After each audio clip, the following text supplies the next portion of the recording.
My name is Joe Chythlook. I'm a husband to Molly. Joe and I have been married for 43 years, and we've seen the work come and go, work developing, but there has always been a weakness in the native work up here in Alaska. In the 40s, early 40s, my folks had become acquainted with organized Christianity through the Moravian Church, and they were. My dad was one of the elders in the Moravian Church, and he was pretty much versed into leading out with the group of the local elders at the Moravian Church at the time. My first remembrance of Dad reading the Yupik Bible to my younger brother and I, and and then telling us stories, or telling me stories of different different stories, that were in the Bible that I recognized after he eventually purchased one of these wind-up records, and had Noah and the Ark and all those other different stories in there.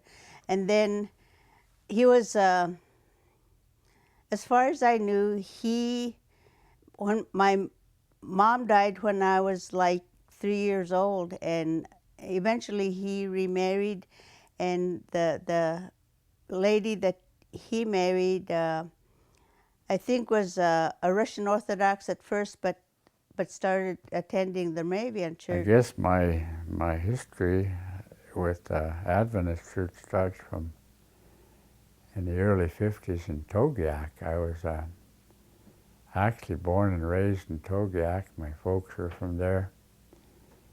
And in the early 50s, the Dillingham Church, under the leadership of Elder Merle Smith, started a little Sabbath afternoon group, and they'd come over and hold a little, I guess, an outreach program. And at the same time, I had a cousin who had been convinced that Seventh-day Adventist Church was the church that had the message for this time, and so he convinced his folks, and then my dad, who was his uncle, that we needed to study with him, and of course Elder Merle Smith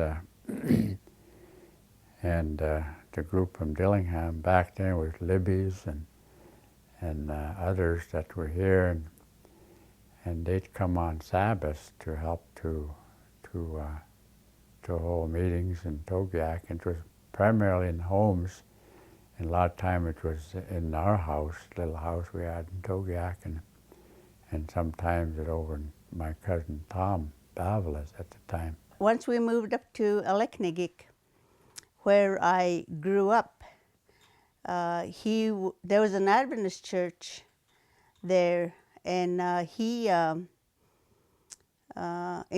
would encourage my younger brother and I to attend that church. And eventually, both my dad and stepmother ended up with tuberculosis, and this was in my early grade school years, and both my younger brother and I ended up at the Bristol Bay Mission School. And we were there probably for about 3-4 years. But even after he came home, he encouraged me to continue to attend the mission school. And then when I graduated at eighth grade, after graduating into 8th grade, all that time I was attending the Adventist church. I hadn't become a member. When we became Adventists, I guess as a kid, the whole village that didn't think that we were making the right choice somewhat turned against my dad and others for leaving the organized church there. And then, however, my folks were baptized during the spring of 1951. The Dillingham Aleknagik churches decided to build a little church school, kind of a little mission outreach place in Togiak, and this happened like about 1952, and that's where I first got introduced into our Adventist education system as a first grader. Actually, there was no school in the community, so I got started a little bit late. I was probably about 3 years behind a normal first grader, because by then I was 9 years old. But by the time I got to the mission school, I was able to catch up by taking a couple of grades at the time, and by the time I graduated from 8th grade, I was only about a year behind where I should have been. I recall the Alaska Mission back then used to hold what they call spring meetings, and they would bring all the interests from the villages. There's a couple of pilots that owned their own planes, and Elder Merle Smith, who was the pastor in the area, would arrange for pilots to go and pick up folks as far away as Goodnews, and that's where Molly's dad and some of the folks that eventually became Adventists, her uncle and others were from. And they would fly him in for a long weekend of meetings up at Aleknagik. That's where the center of the activity was, because the mission school was situated there. It had been established in the mid-40s, and it was going pretty strong by the early 50s. One summer at junior camp, which I attended, every summer, mission school and then junior camp, I was encouraged to be baptized, but I refused. About 1954, I think it was, my mom acquired TB, and so myself and next older brother and a younger brother and I were placed in a mission school for a year while my mom was in the hospital, and that's where I think I got probably more indoctrinated into, Adventism. In fact, that was the very first time that I got indoctrinated into vegetarianism.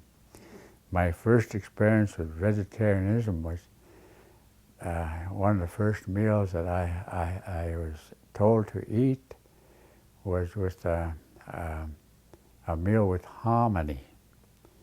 And for a Yupik kid, probably about 10, 11 years old, who'd never experienced having hominy, it was not harmony to my way of eating. And so I guess I must have given the folks who were trying to tell me it was good for me a bad enough time that I wasn't allowed to finish that meal. But anyway, I guess that's probably where some of my thoughts about some of the more important things in the church developed. In my own estimation, I guess, as a Yupik Eskimo, I think one of the things that perhaps that the Adventist Church, when we're dealing with Yupiks and Eskimos, should not hit us with that first before they hit us with the gospel, because it was as a result of learning, I think, the Bible stories and the story of Jesus later on, that I became convinced that I needed to accept Christ in an early age. So in 1956 in junior camp, I was baptized. And I realize now, after all the years, that I probably didn't know, what I know today about what church meant. But through the years, I think it's been an experience. And as a result, I continued my education at the Bristol Bay Mission School. I ended up at the Milo Academy my freshman year, and I was still hard-nosed about becoming a church member, but I had there was a couple that were faculties at the Milo Academy that loved me into the church, I guess, and I was baptized at the that Milo Academy River. For my junior, senior year, I ended up at Milo Academy. And I guess why Milo was a place where I chose to go is because there were several kids there from Aleknagik and other, different parts of Alaska there already. And I enjoyed my 2 years at Milo, graduated in '63. And then decided to go to Walla Walla College. I didn't have enough money the first quarter, so I worked that fall quarter and made attempt at winter and spring quarters, and since I didn't have, I guess in my mind, didn't have a very good start, I didn't do as well as I could, and by spring of 1964, right after the earthquake, I got home and decided to stay away from college for several years. And then 1965, I guess it was,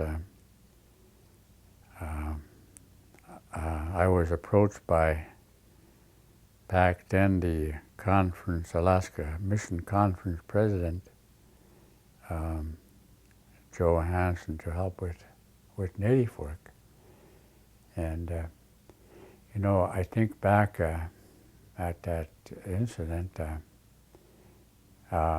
because I didn't do as well as I could in Walla Walla College, I was somewhat discouraged and had gotten into a little,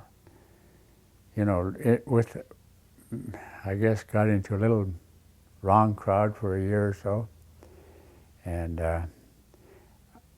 for some reason, I never envisioned that I would even be helping with native ministries. And then I had actually been drafted by the Army, and I had my pre-induction physicals, and I passed both of them. And I was supposed to report to duty for the armed services in October. And Joe Hansen came somewhere around September and says, "Hey, we need your help." And I says, "Well, I just got drafted in the Army. I don't think I'd get away." Well, his question to me is, do you want to help us work in a mission? I says, "Well, if it can be arranged, I'd be willing to give it a try." He says, "We can fix the selective service part." And I didn't know what he meant, but I guess if people choose to work for a church, there's what selective service can do is they can defer your service to them for a certain time. In my case, they gave me a deferment for 4 years, but fortunately, by the time my 4 years were up, the Vietnam War had ended and I didn't have to go to service. And so I got out of armed services and worked for the conference since from 1965 until actually worked up Aleknagik, Dillingham area district as an assistant pastor, working with native ministry, both mainly in Aleknagik. And Joe was kind of a intern pastor, or not intern, was a lay pastor. I was single then and going back and forth. I was living in Dillingham with the pastor, the then pastor and his wife, Van Roberts, and his wife in the parsonage here in Dillingham. And then a couple years later, I met, I'd known Molly for a long time, grew up in Aleknagik, and I watched how pretty she became in the following years, and I asked her to marry me. And then 1967, Joe and I, got married and built a house at Aleknagik. And actually, I was pretty active in helping out with the local native work from 65 until 73, when I decided to go back to college to get a degree in theology. It took me 5 years because by then I had a family and one older son, and then the second son was born during college. Got done in 78 and moved back, and my intention was to work for the conference as a native minister. And there'd been a change in the conference office. Elder Hansen, who employed me at the beginning, had moved back down south, and there was some new leadership. And after spending 5 years at college, I guess my thinking was that I would be put back to work where I left off in Dillingham, Aleknagik village work. And that was hopefully my plan, because that was where I'm from. However, when I got back, I found out that I just got out of college and I'd be treated as if I were just a new recruit and be put under somebody in the Anchorage area and work under a pastor for 3 or 4 years as an intern, and would be placed under an intern salary all over again. And I guess for some reason that didn't go too well with me, and I had a family, and I decided and conferred with the conference president then and secretary, and says, I still would like to work for the conference. However, under these circumstances, I would like to request a leave of absence until we decide that maybe that I could be placed in work in this area that I grew up at. So during college, I'd also taken commercial flying. I had my commercial pilot license, and I also had my instrument rating, working on I had a multi-engine rating. And so I was employed immediately by one of the local air taxi operators. From 1978, I flew locally as an air taxi pilot. And at the same time, I was very much involved in helping out with our local church, Dillingham, Aleknagik. Since my employment was in Dillingham, and by then our oldest boy started school, my wife and I decided to move to Dillingham and moved our membership to a Dillingham church. I've been here since about 78, helping with Dillingham Church as a local elder and helping wherever we can. And I think, we've had some successful work here as a Dillingham church. I've seen quite a few pastors come and go, and have worked with some very well, and some, we're all human, and some you work with better than others. But in the meantime, we've also helped to work where we can in Togiak, and today I'm happy to see that there's somebody over there. But if you were to ask me, I guess, how can we improve the work with Native ministries, in particular in Alaska, I think my answer would be that looking back in my own case, instead of trying to train somebody and take them through Walla Walla College, and then especially Alaska Native who would like to remain and work with the Native people, please don't expect them to go and work with in an area where I don't think that they would perhaps maybe not be of any use, such as Anchorage or some other place, but try to get them back into the village to work with their own people as quickly as possible. And then second thing, I would suggest that maybe we think about considering developing is a training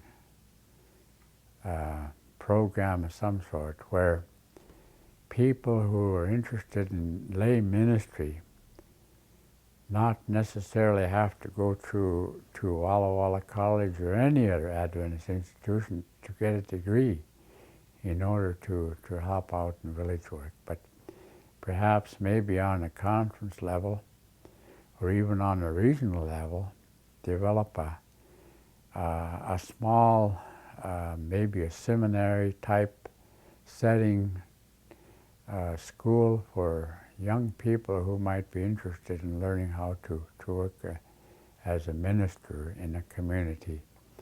Because I say this because I think it's been successful in many other Protestant churches as well as the Orthodox Church within our region, and also up in the Kuskokwim area, particularly with the Moravian Church, as Molly mentioned earlier. They have a little seminary where they have some training where, about how to preach and then how to conduct leadership in the local church. And at the same time, they're not expected to complete a full course in theology. And I think that theology part can be part of the curriculum, on a local level, not necessarily to get a degree. To be an effective minister, I think dedication to spreading the gospel and sharing your story of what God has done for you is more important than any piece of paper that you can come out with from any college. It's the Holy Spirit that helps to make a difference in ministry as we develop it. We were just in Togiak yesterday on Sabbath, and one of the concerns I have over there is we have a dedicated old fella from Idaho, 80-some years old. And then we have a bunch of young Adventist baptized members over there, which I think, given the right opportunity and training, they can develop into a local, they can develop to becoming a local elder, leader within that community, and given the right guidance and help, they can develop to be an influence in that community with the rest of the young people. And that's where that's what it's going to take, I think, for Native ministry and program to grow, to employ people. And one of the things that that we need to be very cognizant about is in our past history, unfortunately, when you're working with Native groups in general, I think the church or the conference or even the local church, pastors and others have a tendency to not give the responsibility that can be given to people in a local congregation such as Togiak or other places, like even up in Gamble or Savunga or other places where we've had established work for years, and give them an opportunity to be a real church lay pastor type worker within their community. And there seems to be sort of a negligence, I think, on the part of the conference, and maybe this is something that the executive committee in the conference can look into and work on somewhere with our conference president, and even on union level with our Native ministry a committee that is already in place to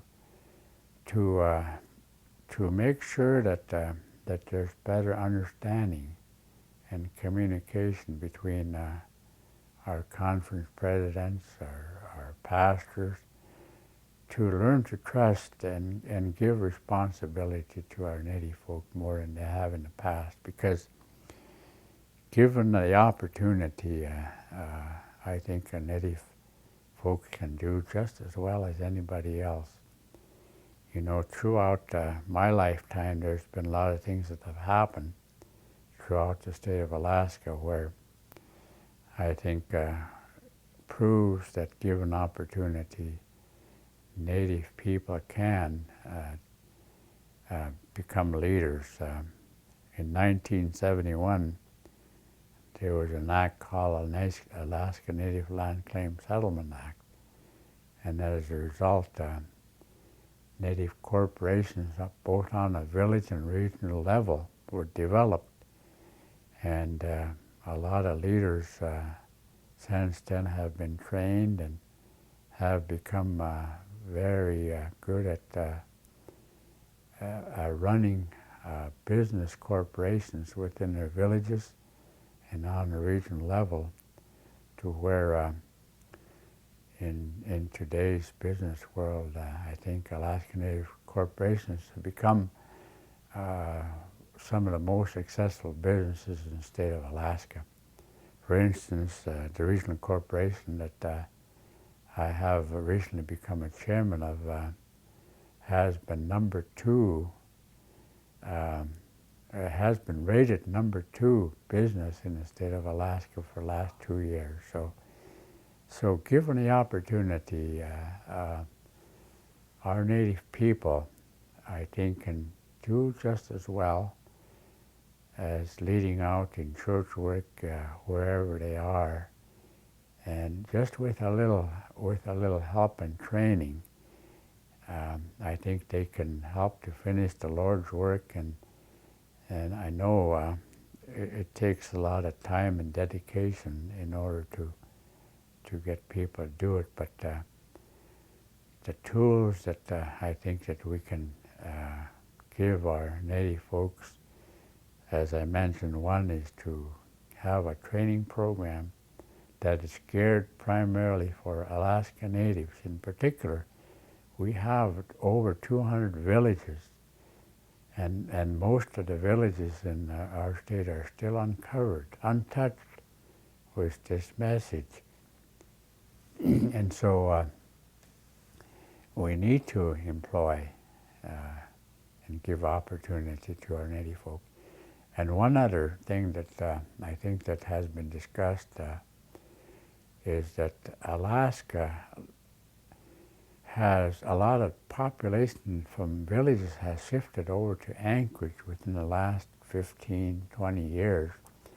And Anchorage, Alaska actually has become one of the biggest native villages per se in Alaska. And I think I was happy to see this last month after the result of Monty Church's recent evangelistic series, some folks baptized, and as a result we decided that we needed to get a nucleus of them people organized to a place where they could have their own little Bible study group, have a time where they can set aside once a week to where they could just have a time to sing and just have a time of fellowshipping, and then inviting their friends who are not Adventists within the community of Anchorage to participate in song and praise to the Lord, because I think this is one avenue that is working very well in all the native communities in Alaska. Native people love to get together and sing. And this last weekend, we had our native camp meeting here in Dillingham, and we saw that people just love to come and sing. We had many folks here that came and shared their testimony and song to us Friday night, and then yesterday in Togiak we also had some singing over there as well. So these are just some things I think that we need to maybe think about. And you know, we have a good history of Adventist presence in Alaska, and we just need to I guess work with that foundation that has been well developed through the years, and build on some of the successes that I think can be developed and worked on, and then just, you know, employ as many Alaska Native lay pastors as we can and train them, put them to work, and give them a chance, and don't think this is going to happen overnight, because it's taken us this far to get to where we are. And if we have a program that we start, it's going to take several years to implement, and it may take off faster than we think. But please, I hope that both on the Alaska Conference level and then on the NPUC level, even in North America division level, that we will think seriously about considering this as an idea that might work for our folks in Alaska. So I thank you for the opportunity to say a few things concerning what I think has happened in my own life, and hopefully that we can how we can help to strengthen the gospel message, the three angels message, which I have learned to accept and love, and as I stated over and over again to our local church, that we are here to proclaim that Jesus Christ is our Lord and Savior, and to prepare as many of our people, our members and our people, to be ready to meet Christ when he comes a second time. Thank you.